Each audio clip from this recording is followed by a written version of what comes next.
ರಸ್ತೆ ದಾಟುತ್ತಿರುವ ಮಧ್ಯೆ ಗೃಹಿಣಿಗೆ ಕಾರು ಡಿಕ್ಕಿ ಹೊಡೆದು ದಾರುಣ ಅಂತ್ಯ.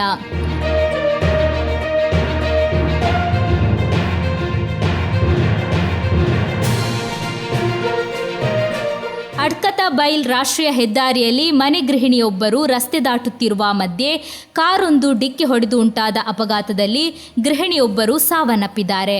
ಅಡ್ಕತಬೈಲ್ ಕಲ್ಲುವಳಪ್ಪಿಲ್ ನಿವಾಸಿ ಯೂಸಫ್ ಎಂಬವರ ಧರ್ಮಪತ್ನಿ ನಸಿಯಾ ಸಾವನ್ನಪ್ಪಿದ ದುರ್ದೈವಿ.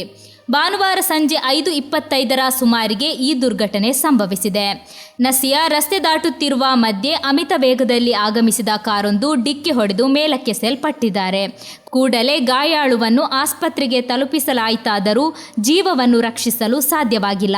ಈ ದೃಶ್ಯ ಸಿಸಿಟಿವಿಯಲ್ಲಿ ಸೆರೆಯಾಗಿದೆ.